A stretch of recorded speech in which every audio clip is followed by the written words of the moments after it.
Boa noite a todos. Que a paz do Mestre Jesus nos envolva em mais essa oportunidade. Dando sequência às exposições doutrinárias com base no Livro dos Espíritos, falaremos de um tema, na noite de hoje, que está previsto na terceira parte do Livro dos Espíritos, capítulo 4º, nas questões 693 e 694, que tratam dos obstáculos à reprodução. Essa terceira parte do Livro dos Espíritos, ela é inteiramente dedicada às leis divinas ou leis naturais. Eu acho que ficou automático o meu slide, eu vou ter que ir voltando de vez em quando, porque ele está indo contra o meu consentimento. Mas daqui a pouco a gente chega lá, então. Isso se chama obsessão tecnológica, quando o computador não obedece ao dono. A terceira parte do Livro dos Espíritos, então, fala das leis divinas ou naturais. Essas leis que regem não só a nossa vida, mas o universo todo, posto que são leis criadas por Deus. E Deus, como a doutrina espírita nos ensina, é o criador de tudo o que há no universo. Então, quando nós falamos de leis divinas, estamos falando de leis que regem a nossa vida e tudo aquilo que nos rodeia. No entanto, há leis que não são estudadas pelo Espiritismo. As leis da física, por exemplo, as leis da matéria, são leis divinas também. Afinal, foram criadas por Deus, que a tudo criou. Mas o Espiritismo se preocupa com as leis morais. No entanto, há um detalhe nas leis da matéria, nas leis da física, que pode nos facilitar a compreensão. As leis da matéria se cumprem independente da nossa vontade. Se agora eu pegar um objeto e jogar para cima e disser, eu não quero que ele caia, pouco importa a minha vontade, ele irá cair. Porque é uma lei da física, uma lei da matéria que eu não controlo. E eu não posso escolher me sujeitar a ela ou não. Há uma anedota conhecida que conta que em determinada cidadezinha do interior, como se nós estivéssemos numa metrópole, né, para eu falar isso, mas enfim, uma cidadezinha mais pequena ainda, num interior mais afastado, um prefeito encomendou um projeto ao engenheiro que fizesse uma estrada. E quando o engenheiro apresentou a ele esse projeto pronto, ele disse, mas eu queria que a estrada fizesse um outro trajeto. E o engenheiro disse, isso eu não posso fazer. E o prefeito assustado, mas como? Fui eu que encomendei? Ele falou, não, senhor prefeito, acontece que se eu fizer esse trajeto com essa curvatura, com essa inclinação, não dá, é contra a lei da gravidade. E o prefeito disse, não, mas nós temos maioria na Câmara, nós revogamos essa lei com facilidade, não tem problema algum. Ele estava equivocado, obviamente, porque não há como não se sujeitar às leis da matéria, a lei da gravidade, por exemplo. Mas as leis morais, que regem a nossa vida, a vida do homem, a vida do ser humano, nós temos opção entre nos sujeitarmos a elas ou não. Ocorre que os espíritos nos advertem de que essas leis são tão importantes para a nossa vida que regulam a nossa felicidade. Isto é, nós só somos infelizes quando desta lei nos afastamos. Então essas leis divinas, essas leis morais, nós temos a opção de cumpri-las ou não.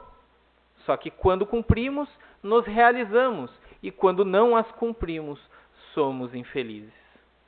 Como acredito que não sou só eu aqui nesse recinto que quer ser feliz, acredito que essa é uma busca da humanidade toda. Cumpre-nos entender o que o Espiritismo diz a respeito destas leis, para que possamos buscar cumpri-las, a fim de não trazer infelicidade para as nossas próprias vidas. Então, por exemplo, quando o Espiritismo vai falar lá na lei de caridade, o que é a caridade, a verdadeira caridade, nós não nos tornamos obrigados a cumprir isso, mas sabemos que se formos verdadeiramente caridosos, seremos felizes, ao passo que, procedendo de forma contrária, atrairemos ainda mais coisas negativas para o nosso viver.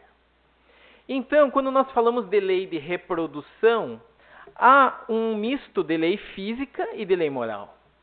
É uma lei física, a lei de reprodução também, posto que se o ser humano, de um modo geral, parar de se reproduzir, em mais ou menos um século, não há mais ser humano.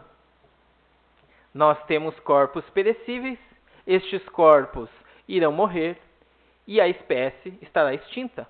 Como, aliás, já aconteceu com vários seres da nossa natureza. Então, é óbvio que a lei de reprodução é uma lei natural, física também, que não atinge só o ser humano, mas todos os seres. Ocorre que ela tem implicações morais, principalmente quando nós consideramos a nossa realidade de espíritos. Na leitura inicial, que está no Evangelho segundo o Espiritismo, o item necessidade da encarnação, mostra que nós necessitamos, para a nossa evolução espiritual, nós necessitamos reencarnar.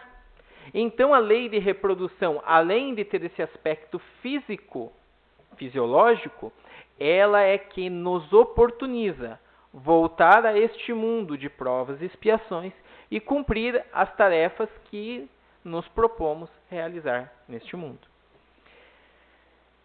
Quando então nós começamos a análise deste trecho do Livro dos Espíritos, que fala dos obstáculos à reprodução, nós já encontramos essa lição, que serve não só para esse trecho, mas para tudo, no que se refere às leis.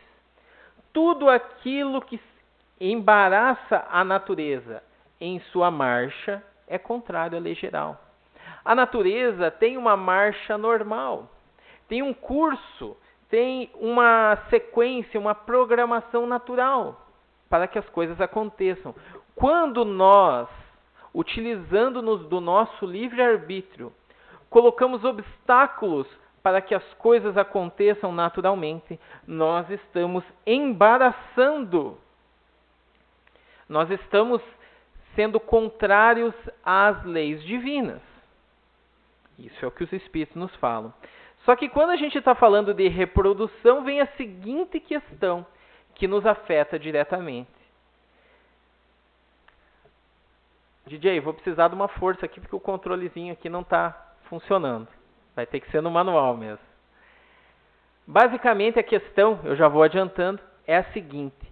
Se, sabendo disso, o homem, o ser humano, tem a possibilidade, tem o direito de regular a fecundação. O que pensar das medidas adotadas por nós para regular a reprodução? E vejam, o homem é o único ser do nosso mundo que tem essa condição de regular não só a reprodução da sua espécie, mas também das demais espécies. Porque o homem tem conhecimentos para tanto. Os demais seres da natureza, os animais, por exemplo, dão vazão a essa reprodução de forma praticamente automática ou mediante um automatismo. Eles não pensam, imaginem os animais pensando, né?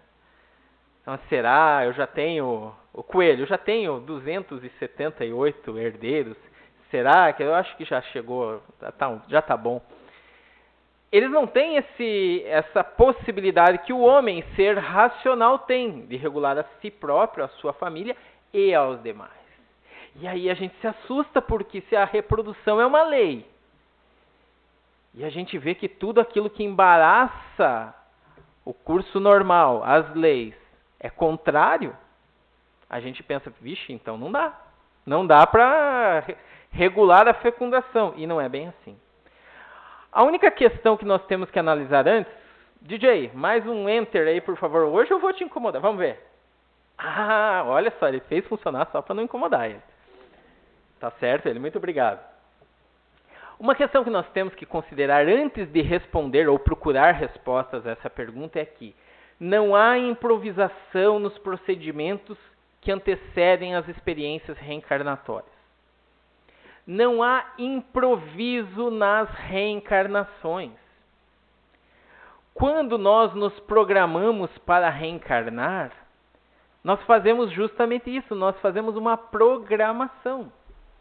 Nós já sabemos, filhos de quem nós seremos, em qual comunidade nós reencarnaremos, que desafios iremos encontrar nesta encarnação. Por quê? Porque eu vou escolher exatamente, se eu tiver condições disso, senão alguém o fará por mim, eu vou escolher as condições propícias para que eu me desenvolva justamente naquele ponto que é necessário o meu desenvolvimento. Que eu passe pelas experiências necessárias ante ao meu passado, ante aquilo que eu já fiz e preciso reparar, expiar, preciso provar novamente. Então não há improviso. E isso é importante que a gente saiba. Por quê? Porque se eu agora estou planejando o meu grupo familiar, eu vou ter 1, vou ter 2, vou ter 3, vou ser louco, vou ter 10 hoje em dia. Se eu estou fazendo esse planejamento aqui, eu não devo ignorar que já houve um planejamento anterior, feito por mim ou com o meu consentimento, em que eu já me programei para receber determinados espíritos como meus filhos. Então, é quase que uma reprogramação aquilo que a gente faz, né? E aí, Joana de Ângeles busca responder aquele nosso questionamento dizendo o seguinte: o homem não só pode, mas deve programar a família que deseja e que lhe convém ter. Porém, nunca se eximirá dos resgates a que faz jus, tendo em vista o seu próprio passado. Joana de Ângeles fala isso através da psicografia de Divaldo Pereira Franco, no livro SOS Família. Ou seja, nós temos mais do que o direito, nós temos o dever de programar, de controlar aquilo que nós buscamos para o nosso grupo familiar. Eu quero ter 2 filhos, eu quero ter um pouco mais, menos, enfim, eu não quero ter. Eu tenho essa possibilidade, o livre-arbítrio me dá essa possibilidade. E tenho capacidade de fazer esse planejamento. Só que nós não devemos nos esquecer que já fizemos uma opção quando no mundo espiritual. E aí vem o problema. Mas eu não sei o que eu escolhi. Eu não me lembro. E via de regra não me lembramos mesmo. Não sabemos. Só que nós, no nosso íntimo, no nosso subconsciente, nós sentimos a necessidade. Porque essa programação foi feita, foi tão bem programada, que em determinado momento, quando está chegando a hora, começa a vir aquela inspiração, né? Passa por uma loja de roupa de bebê e fala: ai, que bonitinho, nunca olhou. Passou 20 vezes naquela loja, mas aquele dia achou tão bonitinho. Por quê? Porque parece que está vindo o instinto materno, o instinto paterno. Por quê? Porque já tem a aproximação daquele espírito que vai reencarnar, que você assumiu o compromisso de acolhê-lo e ele assumiu o compromisso de vir contigo. E ele já vem se aproximando e você já vai sentindo. E aí, naturalmente, as coisas acontecem. Então, é lícito ao homem programar o grupo familiar que lhe seja mais conveniente. Mas lembrando que nós temos essa programação anterior e que ela se manifesta naturalmente em nossa vida, em formas de intuição, de desejos que nós vamos tendo no decorrer dos dias. E aí, nós vemos que o único senão que nós temos que colocar nessa questão é que estes obstáculos à reprodução não devem, de acordo com as leis divinas, ferir nem a moral, nem a ética. Então, esses métodos reguladores, eles podem ser utilizados. Nós temos diversos métodos contraceptivos, por exemplo. E devem ser utilizados pelas famílias. Mas desde que isso não sirva ou não seja um pretexto para ferir a moral e a ética. Quando falamos isso, temos que cuidar para avaliar de forma com mais propriedade essa questão, porque nós viemos, na nossa grande maioria, de uma cultura que sempre encarou o sexo, a atividade sexual, como algo pecaminoso, como algo sujo, a ponto de, para atestarem a grandiosidade do Cristo, alguns teólogos propuseram a ideia de que a sua mãe teria o concebido por vias estranhas às leis naturais.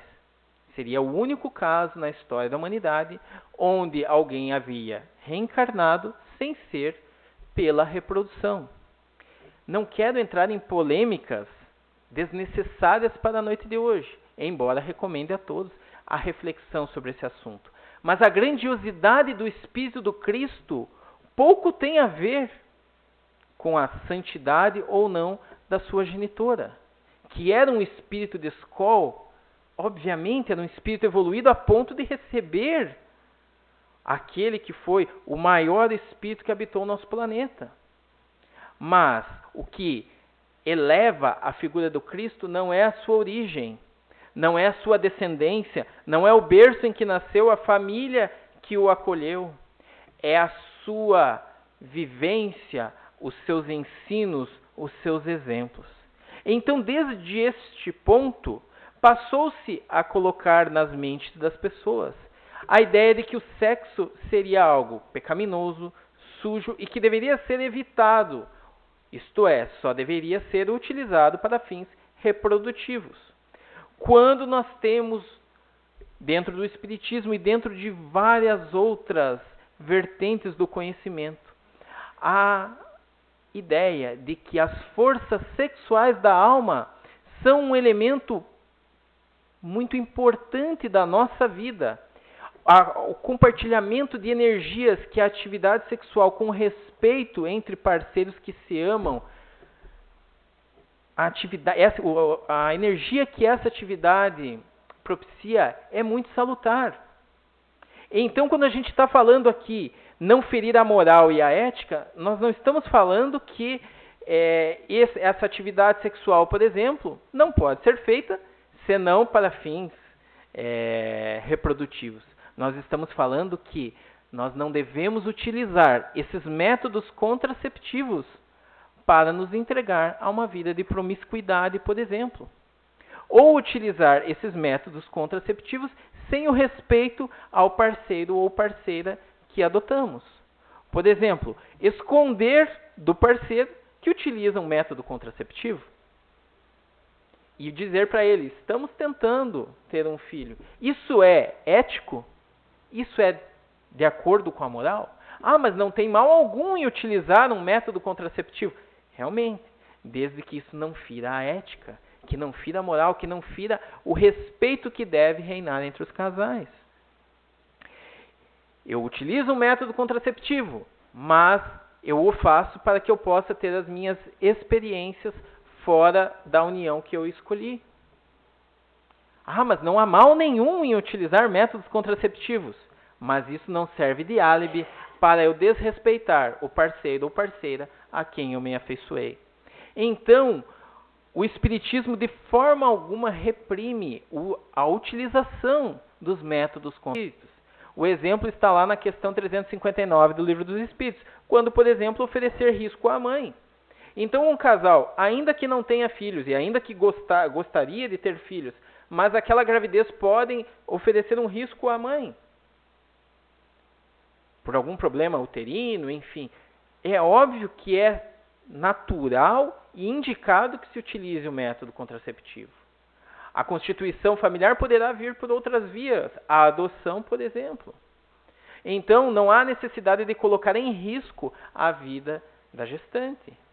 Da mesma forma, nós nos lembramos de forma até dramática o que aconteceu no nosso país há pouco tempo atrás com o vírus da Zika, em que casais que programavam ter filhos passaram a se proteger, passaram a utilizar métodos contraceptivos para não ter filho naquele momento, porque naquele momento não era seguro dentro da programação que haviam escolhido. Então, todos esses detalhes devem ser levados em conta pelas famílias. Então, nós vemos Rodolfo Caligares, estudioso espírita, falando na obra As Leis Morais, que Deus concedeu ao homem um poder que ele deve usar sem abusar. Pode regular a reprodução de acordo com as suas necessidades, só não deve opor-se-lhe a esta reprodução sem necessidade. Ora, nós somos, deste ponto de vista, seres privilegiados, como falávamos no início, os únicos que têm condições de regular essa reprodução. E vamos utilizando estes métodos de acordo com a nossa necessidade. O alerta é para que, por questões que não são necessárias, nós abdiquemos de pôr em prática o planejamento que fizemos quando estávamos no plano espiritual. Por exemplo, nos comprometemos a ter filhos, a receber espíritos que necessitam dessa oportunidade que nós ofertaremos. E nos opomos a isso quando encarnados por razões menos dignas, por assim dizer. Porque temos outros interesses agora. E isso, temos liberdade para isso? Temos. Obviamente que temos. Mas temos que pensar no desgaste e na dificuldade que causaremos àqueles com quem assumimos esse compromisso na espiritualidade. Então Rodolfo Caligares vem e complementa dizendo que criar obstáculo à reprodução em atendimento aos anseios da sensualidade e da luxúria prova a predominância do corpo sobre a alma e quanto o homem é material. Porque muitas vezes o que vemos, infelizmente, é que indivíduos que teriam condições de formar famílias, de receber espíritos, de dar uma educação a esses espíritos e colaborar para o crescimento deles, abdicam dessa faculdade, não por essas razões que nós falávamos até agora, razões de planejamento familiar, de dedicação a uma outra causa, por exemplo. Quantos espíritos de escola escolheram o celibato, por exemplo, e decidiram não ter filhos biológicos para se dedicar a uma causa? No meio espírita nós temos o Divaldo Pereira Franco, que não se casou, e isso é por uma razão muito óbvia. Vocês já imaginaram a mulher do Divaldo Pereira Franco? Com ele fazendo conferências e palestras 300 e poucos dias por ano? Com perdão da palavra, que minha mulher não esteja me assistindo nesse momento virtualmente, mas a gente dá uma saidinha e demora um pouco mais para voltar, já é um problema. Imagina ele fazendo toda aquela situação, toda aquela agenda dele. Então, ele dedicou-se, ele abdicou disso, mas é para uma causa nobre. E dentro dessa causa teve, eu não sei exatamente o número, mas é algo em torno de 600 filhos adotivos. Da mesma forma Chico Xavier, da mesma forma Madre Teresa, da mesma forma alguém se dedica inteiramente à ciência e passa uma encarnação de missão dedicado àquela causa que vai favorecer muitas pessoas. Então há uma infinidade de razões nobres para que nós abdiquemos de formar uma família ou de ter descendentes. Mas nós temos que cuidar para que isso não ocorra justamente pela predominância da materialidade, pois isso nos causará alguns prejuízos. Diante de tudo isso, nós lembramos da lição de Jorge Andréas Santos, na sua obra Forças Sexuais da Alma, onde ele diz que o emprego de contraceptivos deve ser avaliado não só pelas suas influências nas estruturas funcionais do corpo físico, como também e principalmente na posição ética e moral, pelos seus efeitos nos campos espirituais. Em outras palavras, nós temos a liberdade de escolher, inclusive, qual o método contraceptivo mais adequado ao nosso caso. Então, nós temos os preservativos, as pílulas anticoncepcionais, o dispositivo intrauterino, cada um vai avaliar dentro da sua realidade qual o método pode ser utilizado. Há quem diga que há métodos mais seguros do que esse, né? Eu vi esses dias um palestrante falando que um método contraceptivo seguro é chegar em casa, o homem, tomar o banho, colocar aquela calça de abrigo, o Crocs no pé, camiseta da campanha do Aníbal Cury de 1990, mais ou menos, já furada, largada, chama a cônjuge de mãe, né, porque ela é a mãe do filho, dá um beijinho na testa e pronto, não tem erro, né? Isso aí é um dos métodos contraceptivos mais seguros, mas enfim, cada um vai escolher o seu. Só que a análise do qual método vai ser utilizado não deve ficar restrita somente à questão fisiológica, mas também à posição ética e moral e os efeitos nos campos perispirituais, o que aquele dispositivo pode acarretar dentro da minha saúde espiritual também. E por que essa preocupação? Porque, como ele fala ao final dessa abordagem, que o que se está presenciando hoje é a degradação de costumes, ampliando e destroçando a organização genética, com imenso reflexo nos futuros desajustes familiares, onde os mecanismos da reencarnação respondem com severas reações. O que nós vemos é que muitos de nós, muitos indivíduos, escolhem métodos para que possam satisfazer a sua sensualidade de modo descompromissado. E aí vemos, por exemplo, um método que, via de regra, ou melhor, de forma mais correta, de acordo com os nossos conhecimentos espíritas, não pode ser nem chamado de método contraceptivo, que é a pílula do dia seguinte, que, de acordo com a literatura médica atual, ele seria um método contraceptivo porque ele age antes da nidação, que é um fenômeno biológico. Ocorre que dentro daquilo que os espíritos nos ensinam, a ligação do espírito ao corpo já começa com a fecundação e a pílula do dia seguinte age posterior a isso. Ou seja, é um método em tese contraceptivo, mas que age posteriormente à vinculação do espírito ao corpo. Então o espírito reencarnante já está se preparando para a reencarnação e vem um agente químico e desfaz esse processo. Então olha as consequências.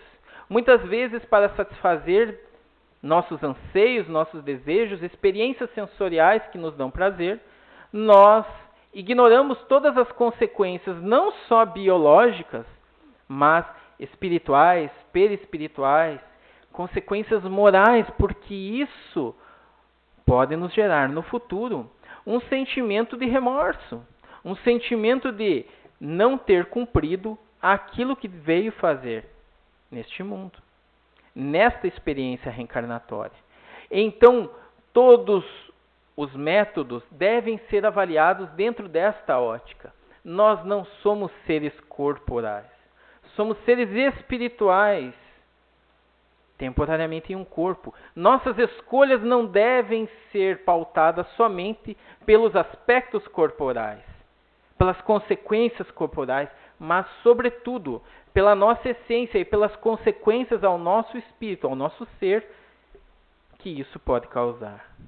Então, para concluir, nós lembramos de uma lição que está contida numa obra psicografada por Chico Xavier, trazida por André Luiz, trazida, na verdade, por um dos mentores de André Luiz, em diálogo com ele, onde ele diz que a redenção nos pede esforço máximo, recusando acolhimento a novos filhinhos quase sempre programados antes da reencarnação. Nós vamos nos emaranhando para acordarmos depois do túmulo, sentindo frio o coração. Meus amigos, eu não quero aqui estimular o crescimento da taxa de natalidade de Porto União. E aí o pessoal sai daqui dizendo, não, vamos lá, vamos, nada de crocs, vamos.